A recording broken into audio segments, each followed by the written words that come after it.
set to go. They're off and racing the favourite Legay Soleil. Around, it's all over the first. Lost it running, won it by 5. And Legay Soleil makes it 3 in a row. Comfortable win by 3 lengths. So yeah, we're here, we're in the race anyway.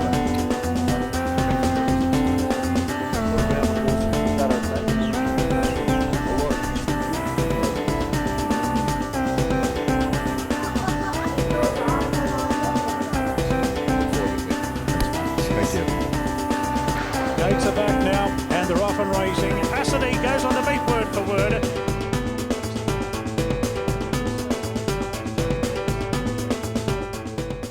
Hi, I'm Michael Angelos and welcome to another episode of At the Stables. It's a gloomy, drizzly day. Looks like about a heavy 9. This is episode 2 of Industry Changes and Technology. I spoke to John about the importance of his team and how he loves the exuberance of youth.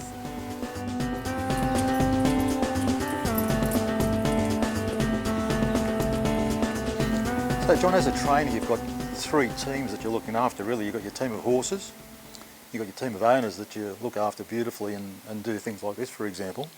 And of course you've got your team of people around you here at the stables. So with your team around you here, what are you looking for when you're employing them? Ideally, Mick, we sort of have predominantly a youth policy. I get a big kick out of educating young people and then going and seeing them do well later on in life within the industry. We've got a lot of young men and women that have been foremen and gone on to make trainers or gone on to various other sectors of the industry, insurance, anywhere. So yeah, I get a big kick out of that, seeing them do well, and some of them start with limited horse experience. But I find that you know, I enjoy working with young people. They make me feel younger and they bring a level of exuberance to give the place a bit of a kick along. Well, there's no doubt you look after your team, John. You're almost like a bit of a mentor to them too, aren't you? Yeah, well, I enjoy that part of it too, because they go through different challenges throughout their young life, and you know, the doors are always open when they make their way into the office for chats about a variety of issues. So no, it's been very good. Now, I know you're very big on workplace health and safety, mental health issues. As an industry, we need to be understanding of that, obviously. Yep. And with starting times, for example, we spoke to Alex Ma, one of your great team, and she told me she starts at 3:30 a.m.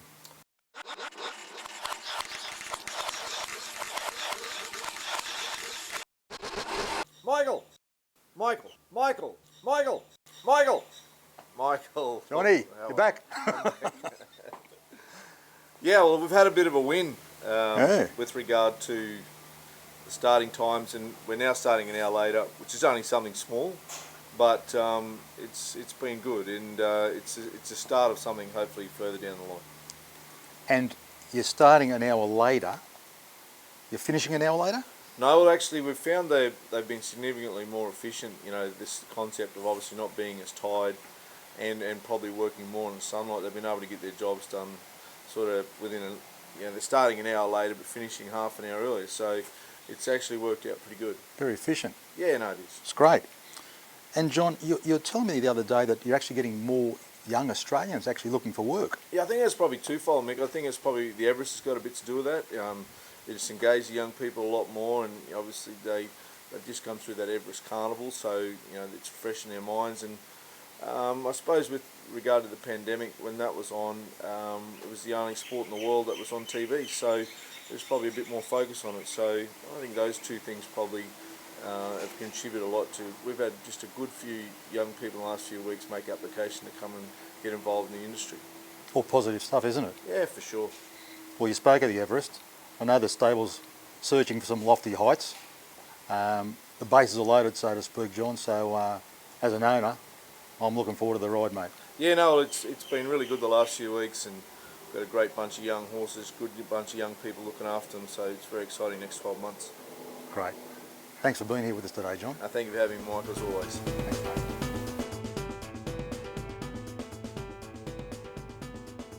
Spoke with Tom Charlton, John's racing manager. He's got an outstanding UK pedigree with his father Roger, a Group 1 trainer. But when Tom first started with John, he had to work his way up to his current position. So Tom, you weren't always racing manager. When you first started with John, you're actually mucking out the stalls. So to the uneducated, What is actually mucking out the stalls? Oh, it's basically the concept of taking out the pee, the poo, and sort of dressing their bedding and cleaning their waters, the feed, manger. But not only was he mucking out, straight away when he got here he was looking after the colts, and I heard he did it fantastically well. Now Tom, 2015 you actually first come to Australia with your father. 2018 you returned for a crack at the Melbourne Cup and you loved it so much, you're back in January 19, turned about the Magic Millions, and that's when you first met John. Yeah, no, I quickly returned home after the Melbourne Cup and quickly made arrangements to come straight back. So yeah, came over on a one-way ticket and approached the boss start of January. Remember that first meeting with John? Yeah, no, I think we were all sat around the tables up there and he was a couple of tables away and sort of picked the moment and strolled over and just went for it. And what was your first impression? Well, I was warned he was quite a fiery character, but I probably went over there with a slightly elevated heartbeat, but quickly realised that wasn't the case and he was very well thought out, professional, and the conversation ended well. You mentioned before Bloodlines, and I know you've got a passion for that, and I heard you've done some shopping recently over in Europe. Oh yeah, I guess so. We sort of, I guess you've always got to be trying to think ahead and look for new angles and move forward with the times, and you know, there's a key indicator that the European Bloodlines for staying races are far superior to the Australian ones, and it would be vice versa on the sprinting level. So when COVID hit, there was probably a bit of a glitch in the market over there in Europe, and we decided to buy a little 2-year-old Breezer, which got a great group of owners in it. Getting excited, Tom. So, no, you're always got to be looking forward, you know. Yeah, it's good. And so as racing manager, what do you think are the keys to success here? I think the first thing goes for sure is just hard work. Gets you a long way in life, and in a competitive industry you've just got to be always working harder than everyone else, really. Trying to. Communication with owners, the key to racing is underlying factor is the owners. Without owners there's no product. So communication, hard work, and just key structures and start. There's a lot of factors. Yeah, sure. So in closing, give us one message to your owners. Oh well, I think sort of here you just attention to detail is massive, and I don't think any stones unturned here, and we've got a great group of staff and a young group of staff that are enthusiastic, and I think it's a great place to work. Tom, it's been great spending some time with you. You know you've got a cult following out there with all the time you spend pre-race and these post-match interviews, and I've got to confess I'm one of your biggest fans, mate. Thanks very much.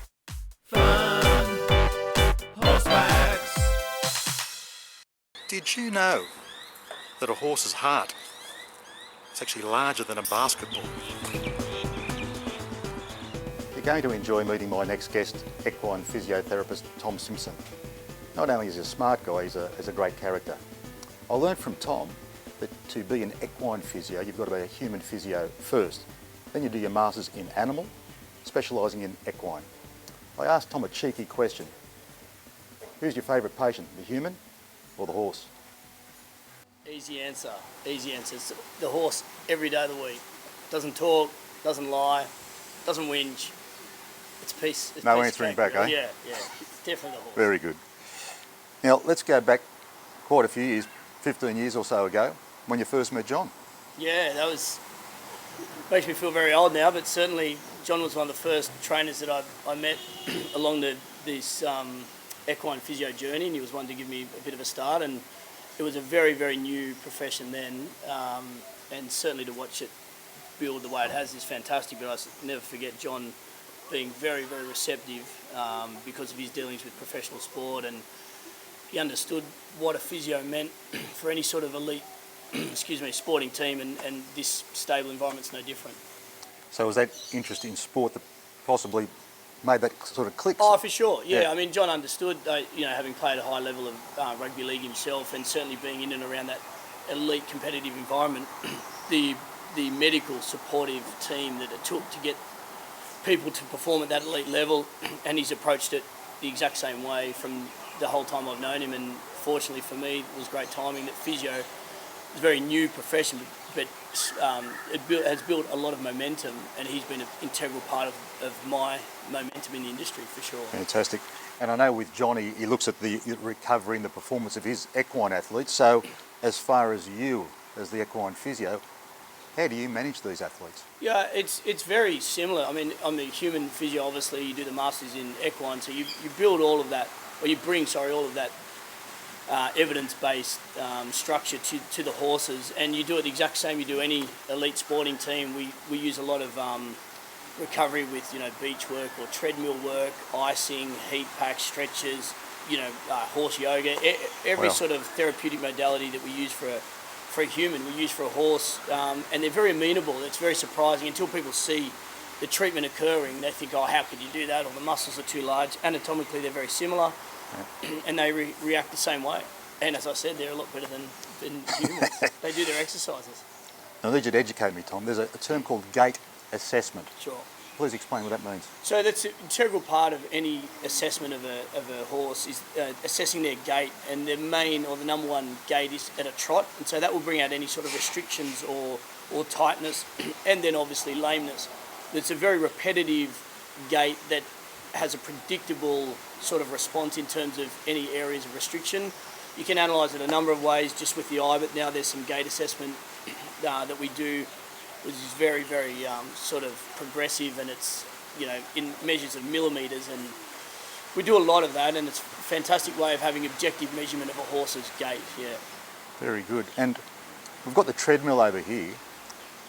Does that assist with your management of these athletes? Absolutely. Yeah. It's a breath of fresh air. You can exercise without weight. It's controlled exercise. You can put an incline. There's so many things that you can control that on a track you necessarily, you can't necessarily control those things. So controlled exercise is the key there. So it's adjustable? Yeah, absolutely. Yeah. And you can just achieve so much. And it's also mentally something different as well for a horse, not, going around the track every day. And we use it in this stable in particular for post-race recovery, not having a saddle on their back, just letting them get over the race and letting those areas, those niggles heal, and then you build them back up into their race day preparation. Yeah. So give us, in closing, Tom, one message to John's owners. Pay your physio bills. Besides that. No, I think the owners, it's a very exciting time to be an owner in this stable. I think John, at the moment, given his history, coming back to training commercially, he's got that rare mix of experience and desire, and that's not always the case. They don't necessarily go hand in hand, and he's certainly a motivated individual, and I think the stable's on a steep upward spiral, and it's a fantastic time to be involved. Yeah. Well, I know you're an asset to his team. It's a pleasure spending some time with you, and just quietly, I've spent time with this bloke in a social environment, and not only is he very intellectual, very entertaining. Tom, great to have you here, mate. Thanks for spending some time with us at the stables. No, it's an absolute pleasure. I just want to apologise if I haven't focused on the audience, because I've been looking at your hat. It's Stop quite it. An exquisite hat, but I reckon it'd go better with the glasses, just so you know. Go away, you. Thanks Tom. very much. Thanks very much, mate. I spoke to John about horse welfare. You'll hear John mention the Polytrack, and this is it. A wax-coated mixture of sand and fibre. So John, let's switch tack now across to the actual welfare of the horse, and we'll start with the whip.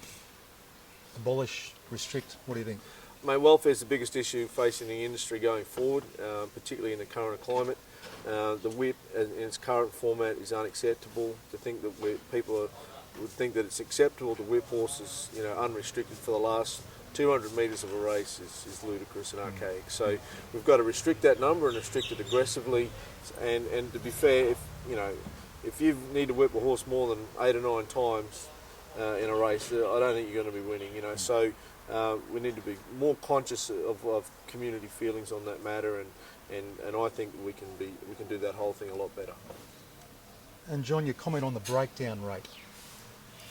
Well, the biggest issue, with regard to welfare is, if we can minimise our breakdown rate, that's going to help them, tremendously. And the best way to do that is have better quality of tracks.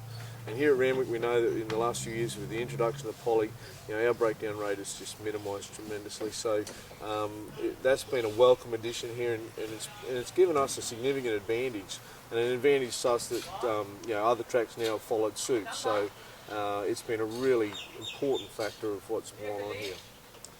And John, there's a term that's used called tracking, where you're actually monitoring the horse where it is, even after it's finished its racing career. Yeah, Racing Australia now they follow a horse from conception to grade, and so that just alleviates that opportunity where horses get lost in the system and end up in unfortunate circumstances. So, that's another issue where welfare is taken extremely seriously by the industry, and they should be congratulated for that approach. Fantastic. Well, mate, once again, thank you for spending some time here with us at the stables. There's no doubt you do look after your team, both of the horses and the humankind. And as an owner, it's great to watch what you do. So I look forward to spending some time again next time at the stables. Cheers, Mick. Always a pleasure. That's it for another episode. Thanks for your company. We'll see you soon at the stables.